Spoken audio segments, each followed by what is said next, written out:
ingin menjelaskan tentang ekstraksi vakum. Apa sih definisi dari ekstraksi vakum? Jadi, ekstraksi vakum adalah suatu persalinan buatan di mana janin dilahirkan dengan ekstraksi tenaga negatif atau vakum pada kepalanya.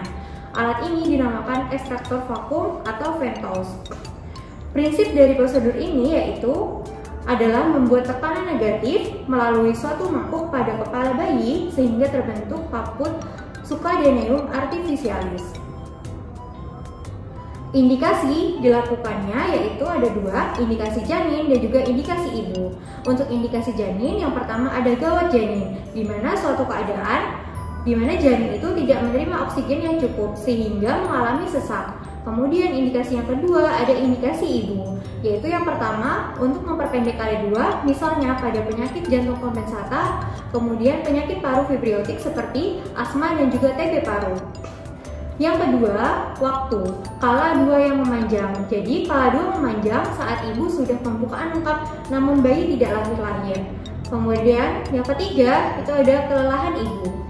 Kemudian untuk kontraindikasinya, yang pertama ada kontraindikasi janin, yaitu letak muka. Kemudian yang kedua after coming head, dan yang ketiga janin preterm atau janin yang TBC-nya kurang dari 2.500 gram.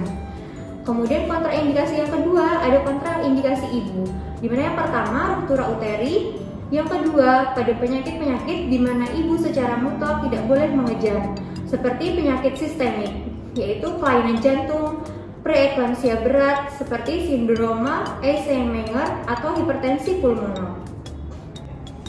Untuk syarat dari ekstraksi vakum, yang pertama janin hidup, yang kedua janin dapat lahir per vagina, yang ketiga pembukaan serviks lengkap dan ketuban sudah pecah, yang keempat pembukaan lebih dari 7 cm hanya pada multigravida, kemudian yang kelima penurunan kepala janin boleh pada HOTS 2.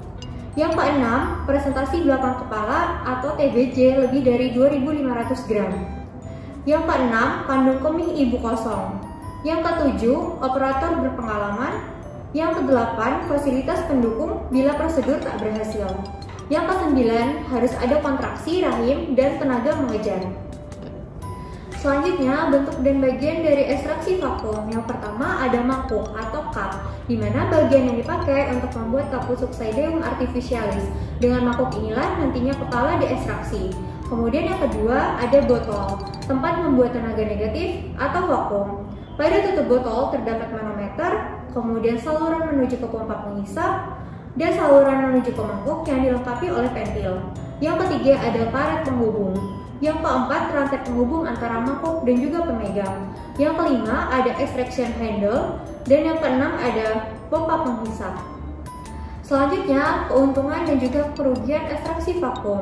Keunggulan ekstraksi vakum dibandingkan dengan ekstraksi cunam, yang pertama, pemasangan mudah atau mengurangi bahaya trauma dan juga infeksi. Yang kedua, tidak memerlukan nekrosis umum. Yang ketiga, mangkuk tidak menambah besar ukuran kepala yang harus melalui jalan lahir. Yang keempat, ekstraksi vakum dapat dipakai pada kepala yang masih tinggi dan pembukaan serviks yang belum lengkap. Yang kelima, trauma pada kepala janin lebih ringan. Selanjutnya, untuk kerugian ekstraksi vakum dibandingkan dengan ekstraksi cunam, yang pertama, persalinan janin memerlukan waktu yang lebih lama. Yang kedua, tenaga traksi tidak sekuat seperti pada cunam. Sebenarnya hal ini itu dianggap sebagai keuntungan karena kepala janin terlindung dari traksi dengan tenaga yang berlebihan. Yang ketiga, pemeliharaannya lebih susah karena bagian-bagiannya banyak terbuat dari karet dan harus selalu kedap udara. Baiklah, di sini saya akan mempraktikkan tindakan prosedur dari ekstraksi vakum menggunakan prosedur mnemonik A sampai dengan C. Untuk langkah yang pertama ada langkah A, di mana terdapat 3A.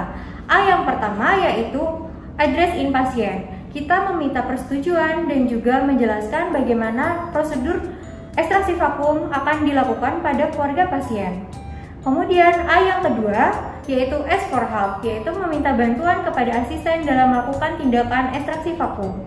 A yang ketiga yaitu anestesi, di mana kita menyiapkan pereda nyeri yang adekuat dalam tindakan ekstraksi vakum. Baiklah, untuk langkah selanjutnya ada B yaitu bladder empty, di mana kita melakukan pengosongan pada kandung kemih ibu menggunakan kateter. Isi ya Bu.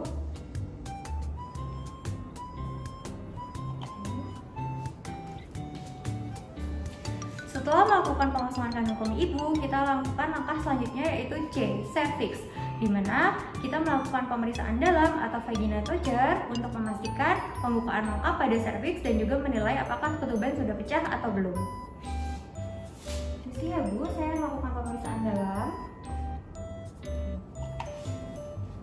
Setelah untuk langkah selanjutnya D, determine, di mana kita melakukan pemeriksaan dalam untuk menilai posisi bayi atau posisi kepala bayi dengan cara meraba bagian sutura sagittalis dan juga ubun-ubun kecil, dan melakukan pengukuran pada panggul ibu untuk memastikan tidak ada penyempitan pada panggul ibu dan memastikan bahwa tidak ada kemungkinan untuk terjadinya distosia bayi. Ibu, sini kita melakukan VT dan meraba bagian sutura sagittalis atau ubun-ubun kecil pada bayi. Langkah yang kelima atau langkah E yaitu equipment, di mana peralatan. Di mana kita menyiapkan peralatan seperti bagian dari ekstraksi vakum, seperti pompa, kemudian manometer, terus ada pentil, kemudian ada tabung, kemudian ada pipa penghubung, kemudian ada makuk yang nanti akan kita gunakan pada ekstraksi vakum. Dan juga ada traction handle yang nanti akan digunakan sebagai tenaga tarikan. Selanjutnya kita masuk ke prosedur tindakan, di mana untuk langkah yang pertama kita lakukan pemasangan pipa penghubung pada makuk vakum terlebih dahulu. Selanjutnya setelah terhubung kita lakukan teknik antiseptik pada sekitar pipa dan juga pada bagian makuk vakum. Dan juga kita lakukan teknik antiseptik pada sekitar vulva dan juga vaginanya dari sentral ke perifer menggunakan povidone iodine. Masukkan makuk vakum pada interface vagina secara miring hingga mencapai kepala bayi. Lalu kita lakukan langkah F yaitu fontanella atau ubun-ubun. Nah, ini kita pastikan titik tengah mangkuk pada sutura sagittalis kurang lebih 1 cm anterior dari ubun-ubun kecil dan pastikan bahwa tidak ada jalan lahir atau porsio yang terjepit. Untuk langkah selanjutnya G atau gentle straksi. Di sini kita meminta asisten untuk memompa vakum ekstraktor hingga mencapai tekanan minus 0,2.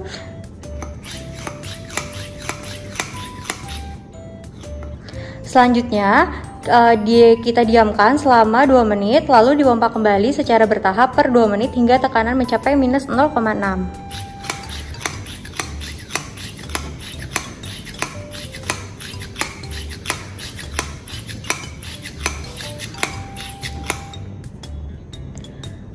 Setelah itu kita pasangkan pegangan makuk vakum